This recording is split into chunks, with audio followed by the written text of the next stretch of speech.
Alright, Q&A for episode 12. Here we go. And let's start with a collective question, because several of you asked about different factions.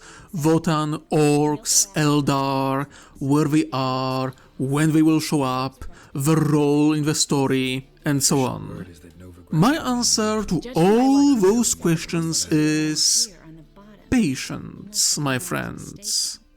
I hid the fact that the Corsairs, Orcs, and Votann have any meaningful presence in the story for 10 episodes, only to reveal them in 11th. What makes you think I will reveal all the secrets now? I won't. You will have to trust me that I will try to introduce those factions organically into the narrative, to ensure that the story is entertaining.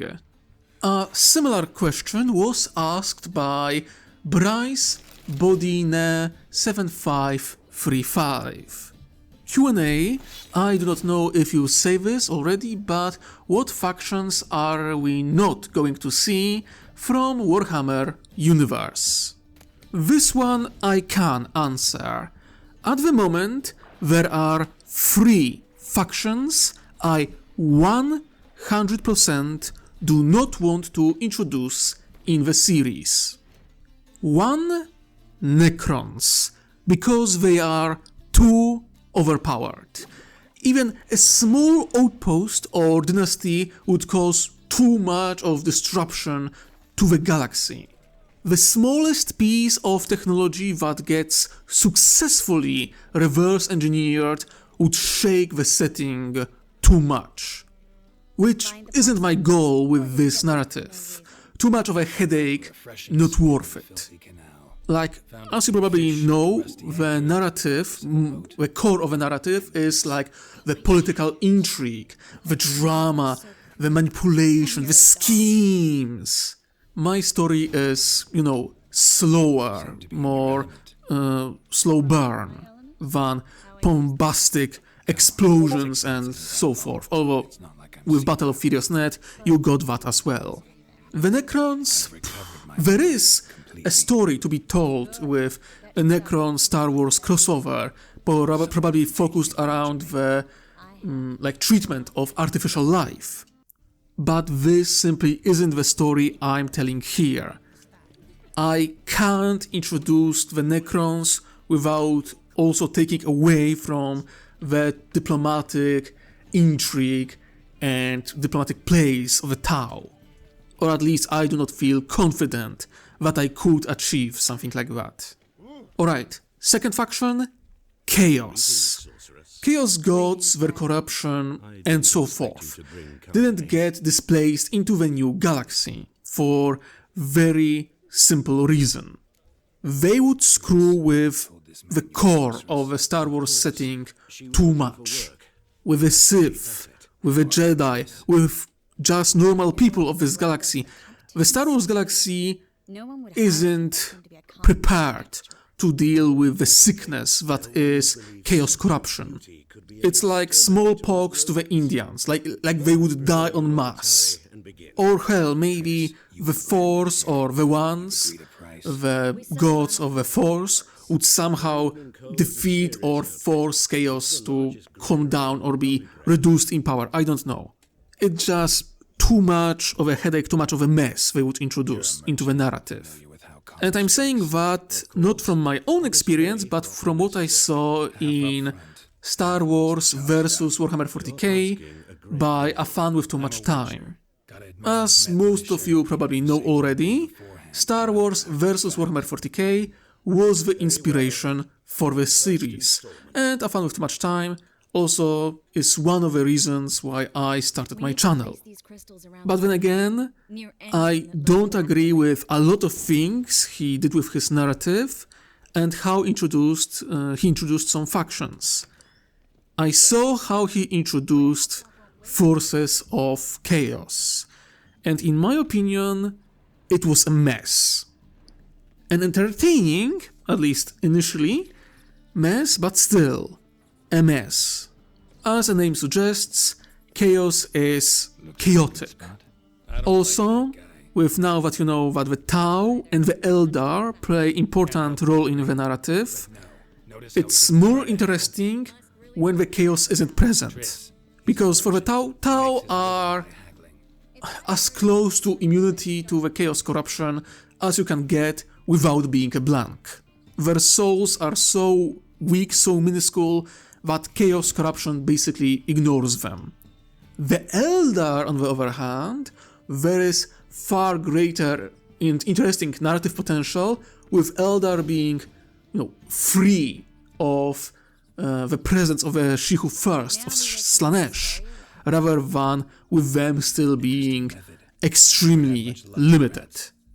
So again, for narrative reasons, and to not introduce too much mess and chaos into the, chaotic narrative into the story, chaos stays out of my series. And third faction that won't show up, Space Marines, the Angels of Death, the damn poster boys of Warhammer 40k. And there are multiple reasons why I decided no Space Marines. First, I already stated, they are the poster boys. They are everywhere. It's hard to find a fanfiction or a crossover where Space Marines aren't present.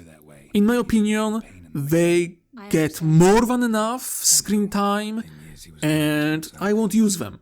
Simply because I feel that if I introduce them, not only they will be stealing the time of other factions, but also their fans will demand that they will be more central part of a narrative.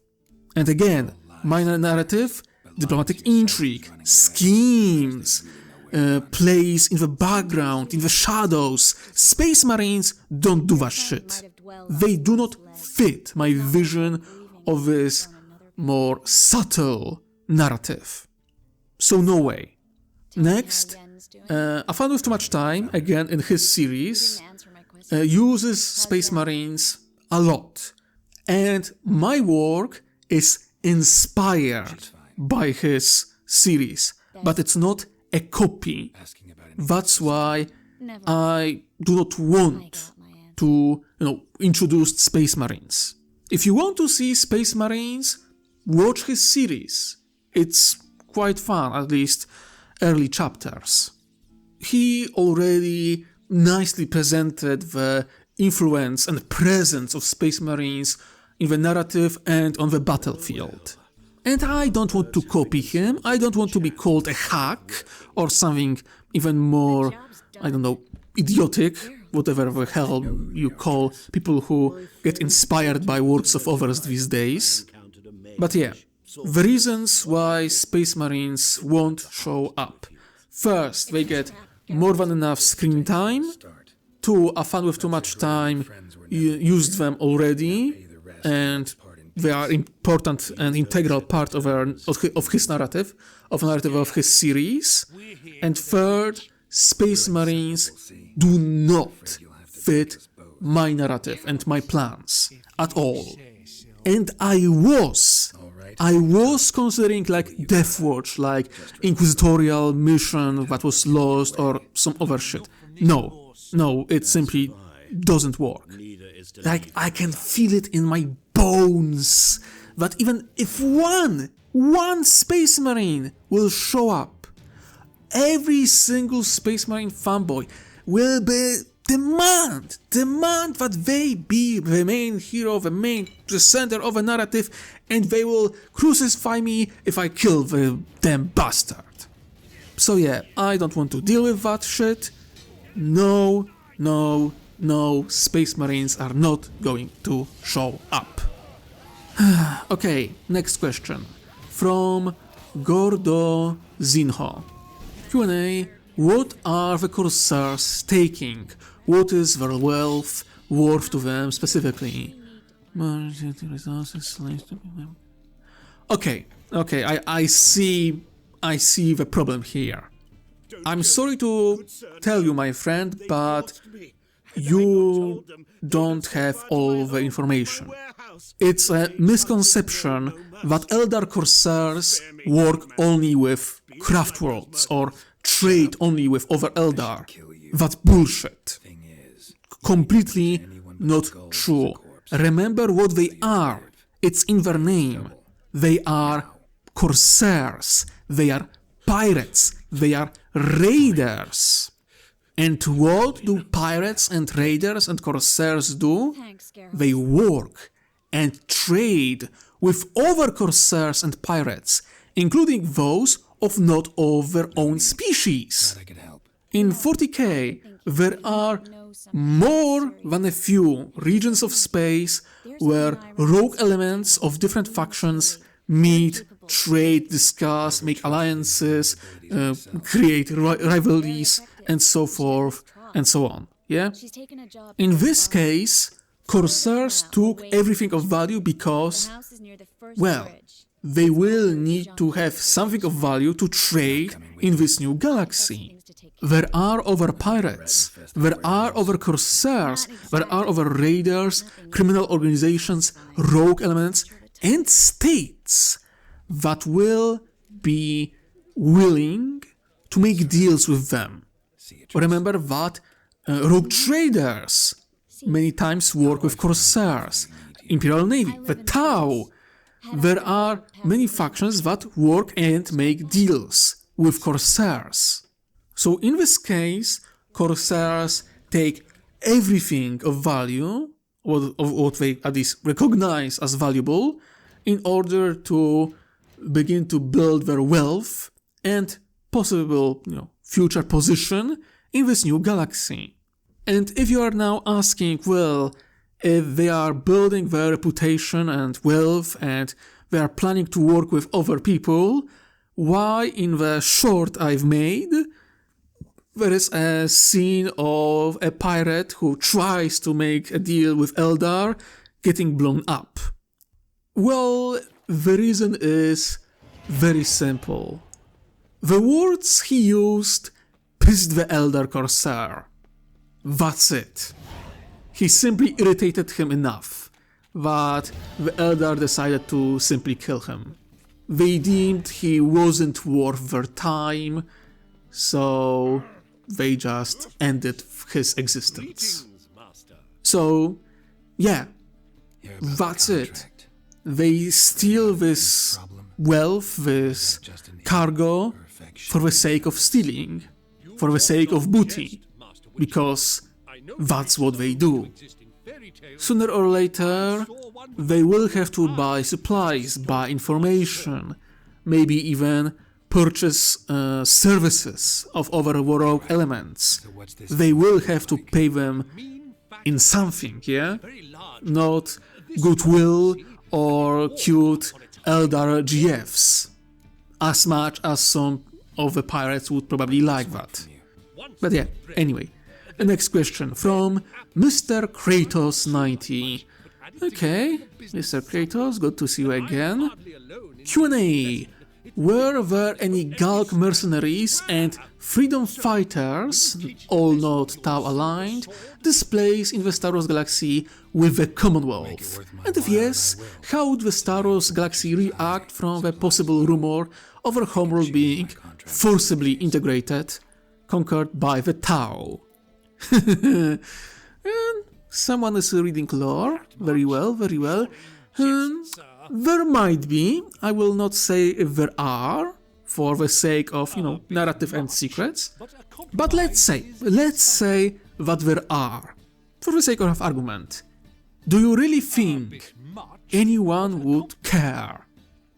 Remember, we are in the late Republic era, when in the Hook War between the Kalish and Yamri, the Republic Senate stood on the side of the Yamri, of slavers and aggressors in the conflict, only because Yamri had a trade deal with the Republic and were more technologically advanced than the Kalish. the Republic and the Jedi Order literally helped slavers and aggressors in the conflict and forced the Kalish people, including Grievous, to surrender when they were winning, and sanctioned them to the point of massive famine for one reason: a goddamn trade deal. Nothing else. Do you really think that this Republic would give a slightest flying fuck about the Galks? No! The trade deals with the Commonwealth are too profitable for them to care. They will only recognize their plight or words only if it would prove to be profitable, or the factions that would try to demonize the Commonwealth. But even then, majority of the galaxy would simply won't care at all. Especially because those freedom fighters are extreme minority. So the Tau can call them extremists and terrorists, and the galaxy will believe them, because it's simpler that way. It's more profitable that way. So, yeah, even if those freedom fighters are present, it won't change a thing. Not with this Republic, not with this Jedi Order. Okay, next question from David Rojas 5911. What do the Tau think about the unknown regions remaining so mysterious, even in such a large galactic community? A good question. They would find it strange that simply because there are anomalies, that this region is unexplored. Because to those who don't know, there are several very dangerous anomalous regions around the Tau Empire. Like, the reason why the Tau weren't discovered by the wider Imperium and wider galaxy sooner is not only because the warp storm was nearby, but also because there are several dangerous anomalous regions surrounding their calm pocket of space. And the Tau figured out how to punch through those regions and go to the, other side, or even settle regions within them. So for the Tau, how the Republic failed to explore that region of the galaxy in any meaningful way would be just confusing. On the other hand, for them, unknown regions will be seen as a great potential for expansion, establishing bases, but also equally potential threat, because as the name suggests, unknown regions, we have no idea what is there, be it wealth and great potential, or incredible hidden danger. So yeah, the Tau, the Commonwealth, is already interested in the unknown regions. However, they are on the opposite side of the galaxy. The Tau and their allies currently do not have capability to even get to the unknown regions, even less to explore them. So maybe in the future they will figure out something. You will have to wait and see. Okay, next question from Stalkiller Orc Boys. Well, that's one hell of a name, if I ever seen one. Okay, what was question? Q&A. I realize you want to keep any chaos stuff out of your story, but I do wonder what would the reaction of the Sky River Galaxy would be to the Beastmen and the creations left behind by Fabius Bile, New Man. Okay, New Man, I'm not even touching, sorry, I am not touching New Man. They are too confusing to me, no, I don't like this whole plot point in the current 40k. So sorry, I'm not touching Newman, but I can touch upon the Beastmen, because, as you probably remember, the wider galaxy already had contact with Ratlings, they saw Ogrins, and, what is important, Beastmen and other mutants are present in the Tau Empire, but as for the reaction of a wider galaxy, well, in Star Wars there is a concept of near humans, of quote-unquote alien species that can have children with humans, like, Twi'leks, for example. So to them, the idea of mutants, abhumans, wouldn't be something so, out of ordinary. No, it would be actually quite standard. As bizarre as some mutants can be, it's not that shocking or, unique or bizarre by Star Wars standards. Okay, the next question is from Juan Pablo Arayo Ave 5583. Sorry if I mispronounced your name. I never finished learning Spanish. Well, okay. Q&A. Hatter, since you're a Tau fan, I've been wondering how would you prefer that Games Workshop present the Tau in Warhammer 40k lore.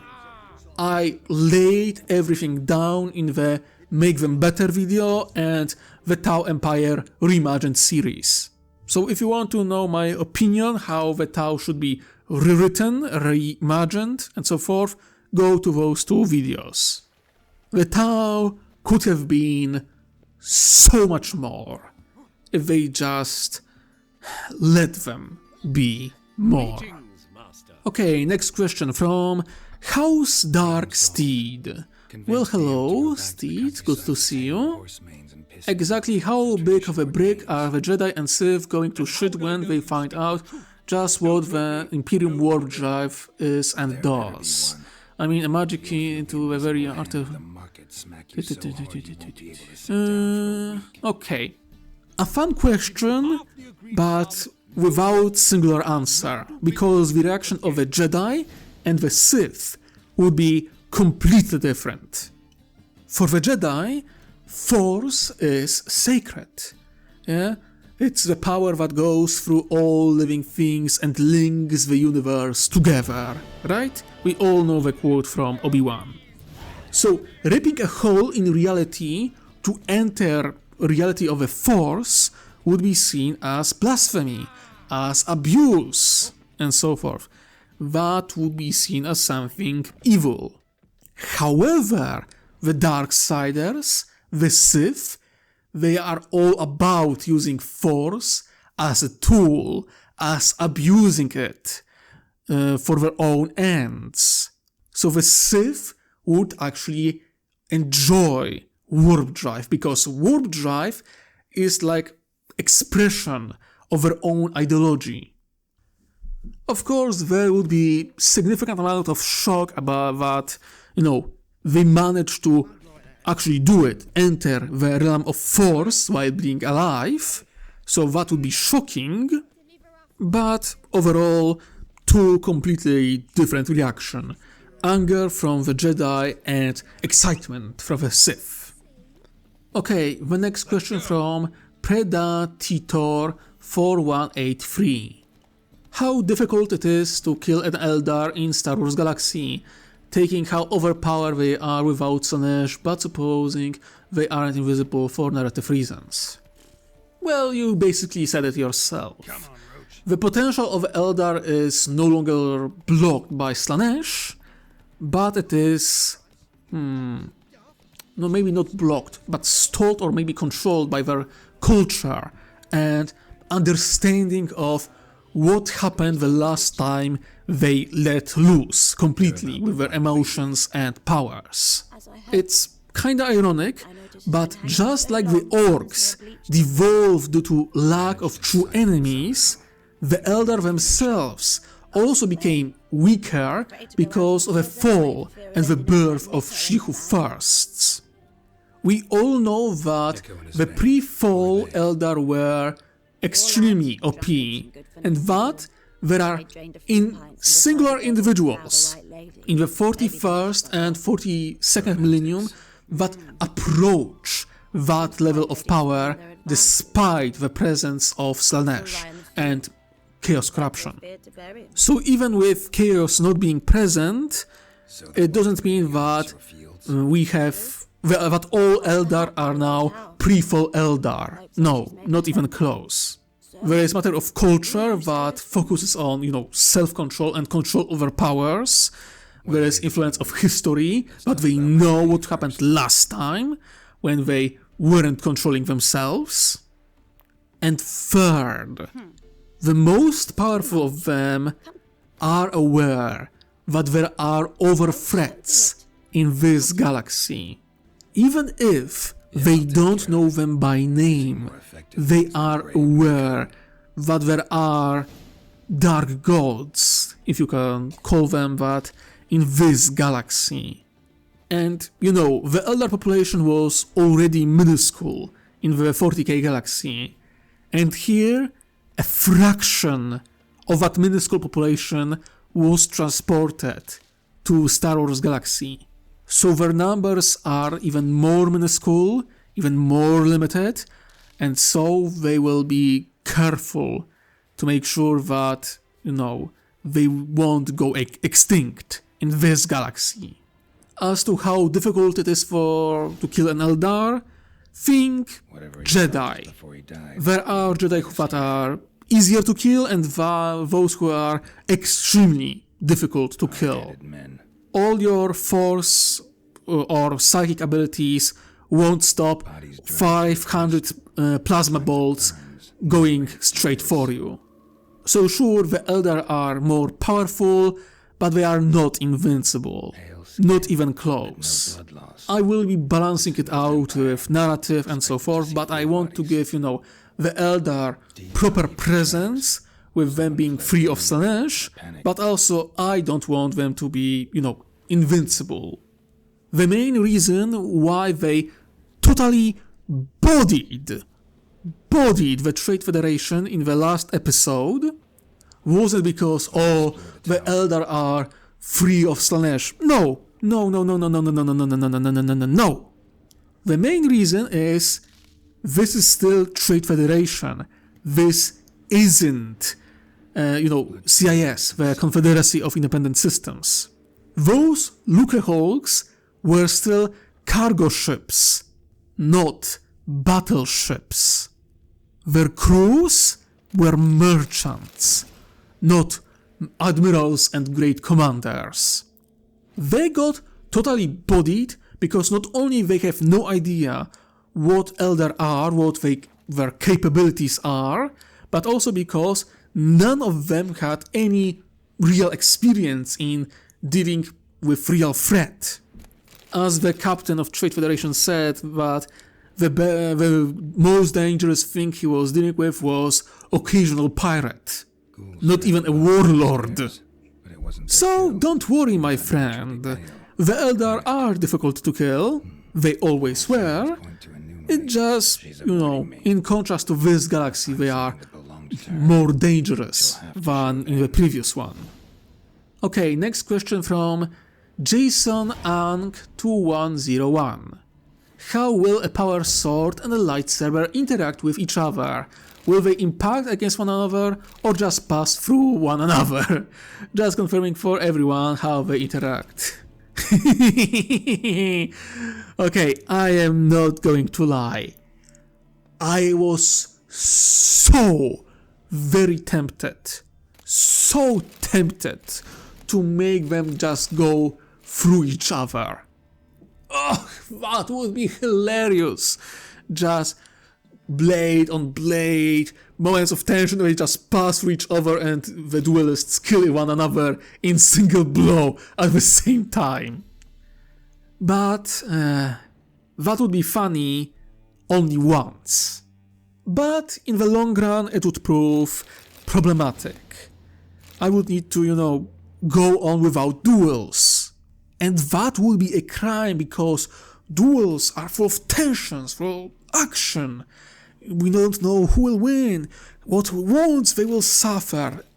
So, for the sake of narrative, I will have them interact and strike against one another rather than pass through.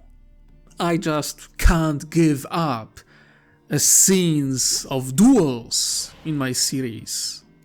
After all, people want to see Dane Marek and Anakin Skywalker to face against one another. How can I create an interesting scene with their blades just passing through each other? Okay, next question from Lipe-san. Now I'm curious about something. What's the Tau opinion on the immense disparity between the Ion canons and those of Star Wars? The Tau are perplexed, confused and just scratching their heads like what the hell they are talking about. Because Tau do have EMP weapons. They do. So they do have equivalent of of ion weapons in Star Wars. But they also have ion weapons that work completely different. Tau ion weapons unleash either beams or spheres of pure ion energy that rips atoms apart and explodes violently. So for that Star Wars galaxy to call EMP weapons, ion weapons will be just confusing. For the Tau, the naming system simply doesn't make sense. In the future of the series, you can expect that there will be conflict about this naming system on the screen, but not now. There is simply no occasional reason for such a scene, for now. Okay, next question from EchoDude429. Q&A, are you aware you've given the Corsair's leader the same epithet as the ace of aces of World War I? I will assume you are, so I will ask if this too is a skilled fighter pilot. Okay, mate, my friend. I am a history major. I studied history for years. And I am a fan of Sabaton. Of course I know Anazi shares the nickname with Malfred von Richthofen. And yes, he is a good fighter pilot. It would be a crime against all if he wasn't. I almost felt insulted by that question. Like, do you know the Red Baron? You asking that question to a history major. No, never heard of a guy. Who is he? Seems your way to lead. Okay. Now, two very similar questions. First from Roma Victress 99857. I'm a little drunk, so sorry if this question doesn't make sense. It does, don't worry.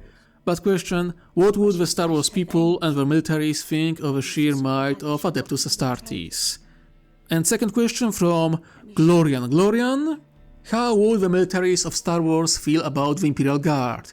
You know, if they ever learned the true scale and might of the Astra Militarum. To narrow it down, let's go with the famous regiments like Cadians or Kriegers. So, both similar questions regarding the military might of the Imperium of Man. And how would the militaries or people of Star Wars react to them? And the simple answer is, they wouldn't believe it. Like, think about it.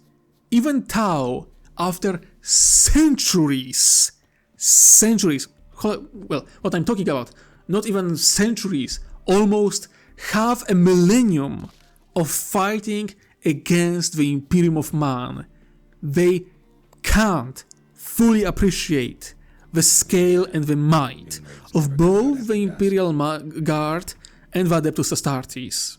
Oh, don't get me wrong, they appreciate them quite enough. They comprehend their strengths, they comprehend the numbers, because the Tau did face several battles where there were quite a lot of Space Marines, all things considered. But hell, even the Imperium of Man itself doesn't fully appreciate the scale of their own military. And if you try to show the might, the danger of those forces to the people of Sky River Galaxy, the people who enjoyed 1,000 years of relative peace and prosperity, they simply wouldn't compute this information. It's beyond their comprehension. The Tau, who fought for centuries, even before meeting the Imperium of Man, who have two castes who are, in most part, focused on combat, the Fire caste and the Air caste, they have significant portion of their populace working for military, right?